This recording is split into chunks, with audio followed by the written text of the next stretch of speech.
All right, let me go through the whole process of what happens when you die, and we'll cover those things in it. When you die, you become aware in another virtual reality. So your body dies and you wake up, sort of like we're no longer in Kansas. You're in a different place. And that is called the transition reality, and it's another virtual reality. You tend to have a little anxiety at that point, particularly if you come with fear, like, oh, is this hell or is this heaven? So there's some anxiety with it, or maybe it was a traumatic accident that you weren't planning to die, it just suddenly overcame you. But in any case, you will run into something, there'll be some strategy there to help you relax and let go of your past life. So it could be the light at the end of the tunnel, all the things that the people who have the near-death experiences do. That's kind of the beginning of this pathway. Often there's the light and you get this intuition, that would be the larger conscious system sending you a message, move toward the light. So you do, and then as you do, you find, Aunt Susie and Uncle Fred, there to greet you, and because they passed on 10 years earlier, and they're smiling and they're happy and they're obviously having a good time, so it couldn't be too bad there. So these things are done just to put you at ease, make you feel relaxed, and let go. Your previous life begins to fade immediately, just like dreams do. You wake up from a dream, the instant you wake up, it's perfectly clear. 30 seconds later, it's a little fuzzy. A minute later, it's a lot fuzzy, and 5 minutes later, what was that dream about? I only remember a couple of major things, but all the detail disappears. So that's the way your memory of the last life just begins to fade like a dream.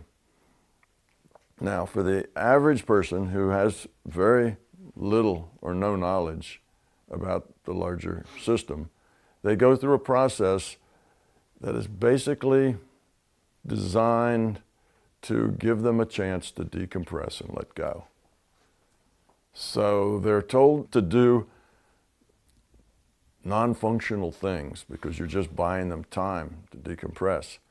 Oh yes, welcome, you're here, Uncle Fred and Aunt Sally, they tell you, and then they say, well, we're busy, we need to go, we'll see you a little bit later, and they take off. That's the larger conscious system playing Uncle Fred and Aunt Sally. Okay, so then they'll say, let's see, what's your name? Oh, okay, over here, and there'll be a line of 15 people there, and you go stand in the line, and that takes a while. And if you finally do make it all the way up to the line, then they tell you a little something, or they tell you to go someplace else. And all it is just keeping you from getting into a fit of uncertainty, giving you things to do. Meanwhile, the old reality is disappearing, gone. All the people are nice and everything seems to be friendly. You're not hungry or cold or wet, and it's all okay. And then eventually you kind of feel like, well, what should I do next? What's going on? Kind of what's happening here? And somebody will come approach you, and pretty soon you'll be planning your next incarnation, where you're going to go back and what it is you need to do. If you're just new in the business of being a consciousness and going into virtual reality, if you're new at the business, it's a jump in, jump out. There's not a lot of planning. And just go back in and you grab a body and you have another experience. Because what you need is experience, not a particular experience. If you've been around that block enough times that this part of you is developed, but this part not so much, you want to work on that part.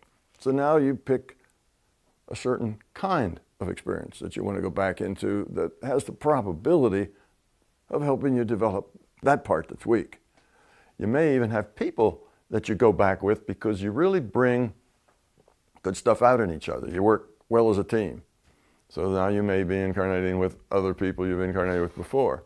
Okay, if you've been around a whole lot more than that, you may go back almost with a scripted thing. You're going to do these things. You're going to help these people in this way. And you have a mission when you get here. So it goes from no scripting at all, jump in, jump out, to reasonably scripted, and everything in between. Okay, so that's what's going on. So then you decide to go. Now what actually has happened here is that when you die, that avatar, okay, the avatar that you were, you know, Joe Jones. Joe Jones' avatar is dead. Joe Jones, the consciousness, is not dead. The avatar is dead. Joe Jones, the consciousness, is alive in a new reality frame. That avatar is what we call a free will awareness unit. And where that came from is that you had this individuated unit of consciousness, piece of the larger conscious system. It took a piece of itself, a piece that has no memory, no intellect, just the quality. It's a piece that contains the quality of that individuated unit of consciousness, all the quality, all the things they've learned, you know, the fear they've gotten rid of and all, it's got that quality. It's that free will awareness unit then, with only the quality that logs on for the next incarnation. That's why it starts with no memory, no intellectual part, but it starts with all the quality that it's earned before. So the quality is cumulative. Every time around, whatever quality you earn, you come back in at that level with that quality. All the quality you lose because you've de-evolved, you come back in with less the next time. So that's kind of the way it goes. So what about the avatar, is what you asked. That avatar, as soon as the avatar dies, that free will awareness unit starts to reintegrate with the individuated unit of consciousness. So think of it as a partition. You know how we partition hard drives? We take this much of the space and we say only these things go on in here and this other space is separate with different rules that apply to it. That's the way it is. So you have an IUOC and it's a partition, and that's the free will awareness unit. None of the intellectual part. All right, when that avatar dies, that partition gets taken down. The partition gets taken down, and now as that person is standing in line and just kind of working through the process of forgetting and becoming bored, that person now is no longer any representative of that avatar. It's now a representative of the individuated unit of consciousness. Partition's down, that free will awareness is reintegrated. All right, that individuated unit of consciousness takes all the lifetimes, the last one along with all the rest of them, and looks at them as a whole and says, what can I learn from all the lessons I've had? Because looking at the whole is more powerful than just looking at one individual one. So it looks through the whole set. And then when it does, it says, well, I'm kind of weak over here. That's when that individual gets his talk and he says, well, you're a little weak over here. He's talking about the IUOC now, not the avatar. So then they plan for something else. So that avatar basically just gets reabsorbed into the individuated unit of consciousness that it was to begin with. It doesn't exist anymore. It's gone. But all the information that defined that particular avatar is still there in this collection of lifetimes. So everything that avatar was, did, said, thought, felt, whatever, it's all collected here in this collection of lifetimes, of experience packets. So it's still there. And that's what defines dead Uncle Fred when the medium comes in and calls him up because Aunt Susie has never been quite the same since his passing, and she has some issues she needs to get rid of. That database that defines Uncle Fred precisely is the constraints that the largest conscious system used then to interact with Aunt Susie.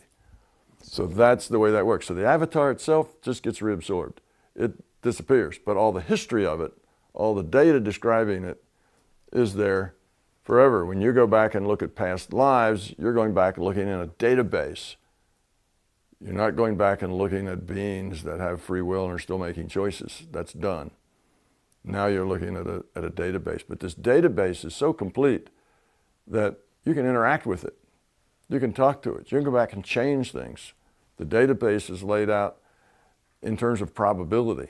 See, Uncle Fred may have done any number of things given a stimulus. He's most likely to have done this, second most likely to have done that, third most likely to have done this.